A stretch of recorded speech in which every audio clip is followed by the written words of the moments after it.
আসসালামু আলাইকুম রহমতুল্লাহি ওবরকাতুহু। সম্মানিত দর্শক, ভারতের সবচেয়ে গুরুত্বপূর্ণ ব্যক্তিদের মধ্যে অন্যতম, সম্ভবত ১, ২, ৩-এর মধ্যে তিনি হলেন মিস্টার অজিত দোভাল। অজিত দোভালকে বলা হয় নরেন্দ্র মোদীর দুই চোখ, বা অজিত দোভালের যে ব্রেন, মস্তিষ্ক, এটিকে বলা হয় অমিত শাহ, অজিত দোভাল, তারপর নরেন্দ্র মোদী এবং জয়শঙ্কর। ভারতের সেনাবাহিনীর প্রধান, বিমান বাহিনী প্রধান, নৌবাহিনী প্রধান, তাদের একটা সম্মিলিত মস্তিষ্ক এই অজিত দোভালের মাথার মধ্যে কাজ করে একই সঙ্গে একইভাবে। এবং গত ১০ বছরে জনাব অজিত দোভাল ভারতের সর্বস্তরে যতটা অ্যাকসেপ্টেড হয়েছেন, সম্মানিত হয়েছেন, এবং তিনি যেভাবে একটা নায়কোচিত উচ্চতায় পৌঁছে গিয়েছেন, নেম এবং ফেমের, এটি ভারতীয় সিভিল সার্ভিস, মিলিটারি সার্ভিস এবং পলিটিক্সে কোনো ব্যক্তি ইতিপূর্বে আসেননি। আমরা টিএন শেষনের নাম শুনেছিলাম, যিনি একসময় ভারতের প্রধান নির্বাচন কমিশনার ছিলেন। তাকে ঘিরে বিশাল একটা সেনসেশন সারা দুনিয়াতে রয়েছে, কিন্তু সেটাকে ছাপিয়ে এখন অজিত দোভালের যে হিরোইজম, এটা এমন একটা পর্যায়ে পৌঁছে গেছে যে একসময় অনেক আগে দেখতাম যে ভারতের একজন নায়িকা রয়েছেন কঙ্কনা রানাওয়াত। তো কঙ্কনা রানাওয়াত খুবই ঘাড়তাড়া প্রকৃতির একজন অভিনেত্রী, মুখে যা আসে তা বলেন, অসাধারণ মেধাবী, এবং যেখানে হাত দিয়েছেন তার জিত করে তিনি প্রচলিত যে বলিউডের নিয়মকানুন আছে সব কিছুকে তুড়ি মেরে তিনি সফলতার স্বর্ণশিখরে পৌঁছেছেন। সে শাহরুখ খানকে পাত্তা দেন না, সালমান খানের সঙ্গে কোনো অনুষ্ঠানই করেন না, মানে কোনো সিনেমাই করেন না। কেন দরকার সালমান, শাহরুখ, আমিরকে দরকার কেন? তিনি চান যে তিনি যে সিনেমাগুলো করবেন সেখানে নায়ক থাকবে না, নায়িকা কেন্দ্রিক, সবাই তাকে নিয়ে আলোচনা করবে। এবং বাস্তবে সেই ঘটনাটাই তিনি ঘটিয়েছেন, যেটা ইন্ডিয়ান সিনেমাতে আর কেউ পারেনি। Not even Shaban Azmi, not even Smita পাতিল, কেউ পারেননি, কিংবা মীনা কুমারী।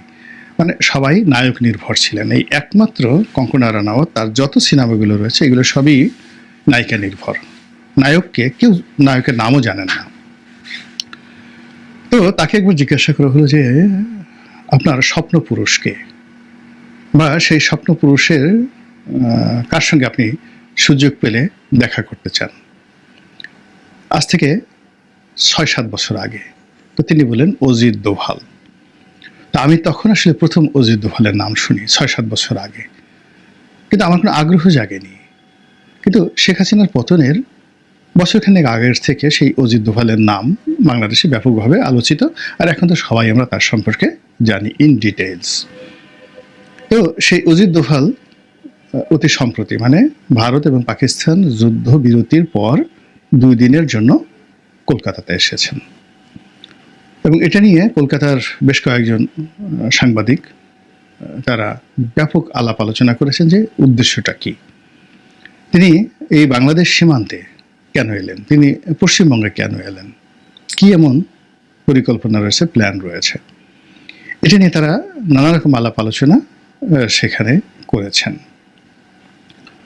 তো এই গেল অজিত দোভালের ঘটনা। এটি নিয়ে আরও বলবো, কিন্তু তার আগে দ্বিতীয় বিষয়টি বলে নেই। সেটি হলো যে গত কয়েক মাসে বাংলাদেশের সবচেয়ে আলোচিত যে ব্যক্তি, তিনি ছিলেন বাংলাদেশে নিযুক্ত পাকিস্তানের রাষ্ট্রদূত। এই সময়টিতে তিনি বিএনপির সঙ্গে বৈঠক করেছেন।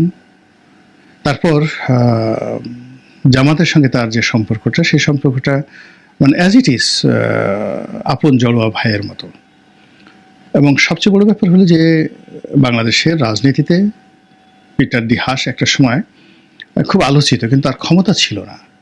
কিন্তু একসময় ব্রিটিশ রাষ্ট্রদূত যিনি ছিলেন আনোয়ার চৌধুরী, তিনি, তারপরে একসময় উইলিয়াম বি মাইলাম ছিলেন, যারা খুবই প্রভাবশালী, তাদের সময়কালে তারা খুবই প্রভাবশালী ছিলেন।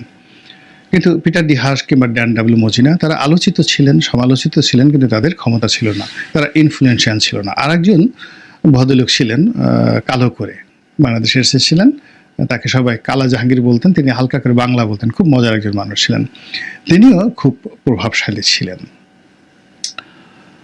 আর মুক্তিযুদ্ধকালীন সময় যিনি বাংলাদেশে ছিলেন মার্কিন চার্জ দ্য অ্যাফেয়ার্স, তিনিও খুব গুরুত্বপূর্ণ ব্যক্তি ছিলেন। কিন্তু এই গত 7-8 মাসে বাংলাদেশে নিযুক্ত পাকিস্তানি রাষ্ট্রদূত, তার যে ক্ষমতা এবং তার যে ছুটোছুটি দৌড়াদৌড়ি, তার প্রভাব প্রতিপত্তি, এবং তাকে অনেকে দাওয়াত করে যে সম্মানিত বোধ করতেন, এরকম দৃষ্টান্ত কূটনৈতিক পাড়ায় এই গত 54 বছরে হয়নি। এই 7 মাসে তার পাকিস্তানের রাষ্ট্রদূতের যে গুরুত্ব, সব গুরুত্বকে ছাড়িয়ে গেছে। ভারতের কোনো রাষ্ট্রদূত বাংলাদেশে কোনো অবস্থাতে, শেখ হাসিনার জমানাতেও এরকম কেউ প্রভাবশালী ছিল না যিনি পাকিস্তানের রাষ্ট্রদূত হয়ে গেলেন। এবং তিনি এই হঠাৎ করে যখন অজিত দোভাল কলকাতাতে, তিনি ঠিক সেই সময়টিতে বাংলাদেশ ত্যাগ করলেন, ছুটিতে চলে গেলেন। তো এখন এগুলোর নেপথ্য কারণ কি কি হতে পারে? বাংলাদেশ নিয়ে কি নতুন কিছু হচ্ছে? এমনিতে তো আমরা আমাদের যে সমস্যাগুলো, সেই সমস্যাগুলো নিয়ে রীতিমতো ঘুরপাক খাচ্ছি।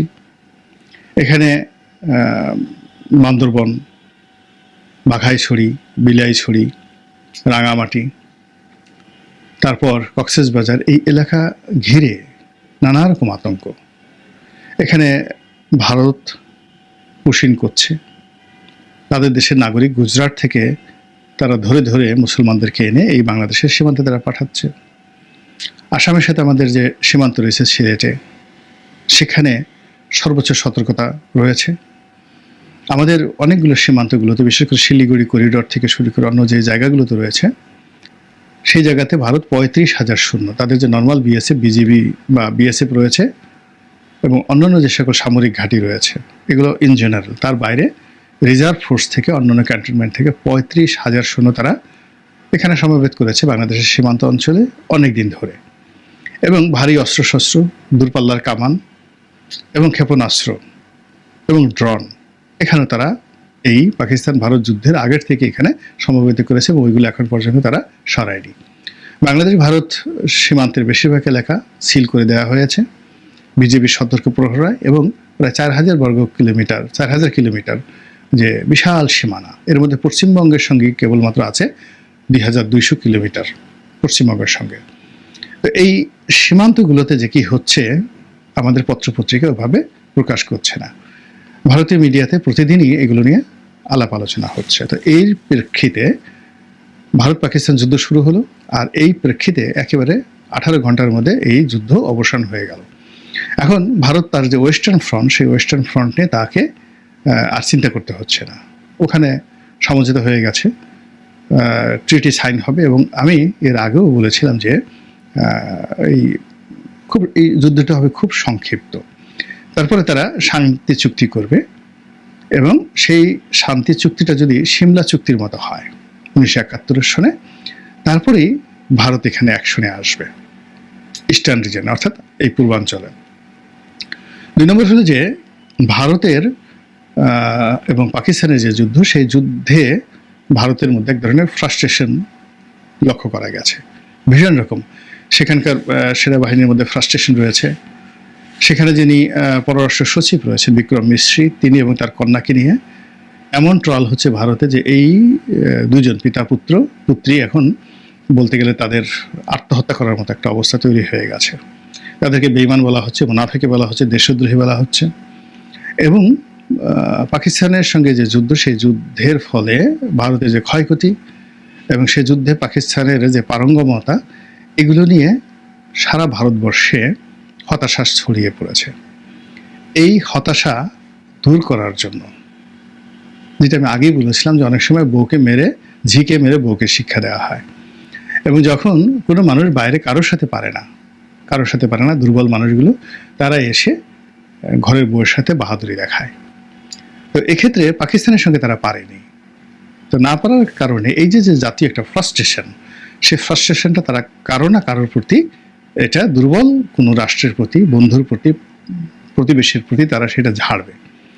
এবং এটা নিয়ে তারা উল্লাস করে তারা দেশবাসীকে উদ্বুদ্ধ করার চেষ্টা করবে। আর তা যদি হয়, তাহলে সেক্ষেত্রে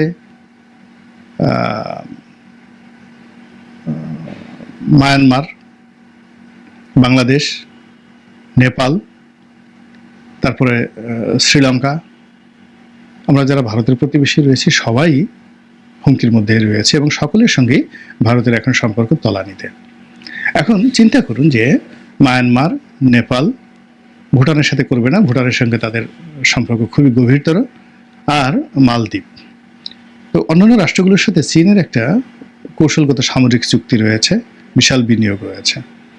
তো সেখানে ভারত যাবে না। গরিবের বউ হিসেবে এখন তাদের স্বাভাবিক কারণেই প্রথম পছন্দ বাংলাদেশ। এখন সেই বাংলাদেশ যদি পছন্দ হয়, এটাকে আপনি একদিকে রেখে দ্বিতীয় স্তরে আপনি আসেন যে অজিত দোভাল কেন কলকাতাতে এলেন। অজিত দোভাল খুবই, বললাম তো, এত মানে ব্যস্ত মানুষ যে তার কর্মঘণ্টার তিনি 4 ঘন্টার মতো ঘুমান, বাকি সময়টাই তিনি অফিসে থাকেন। তো সেই তিনি যদি খুবই অগুরুত্বপূর্ণ একটা বিষয় হতো বা জেনারেল ম্যাটার হতো, তিনি তো কলকাতায় যারা তার স্টেশন চিফ রয়েছে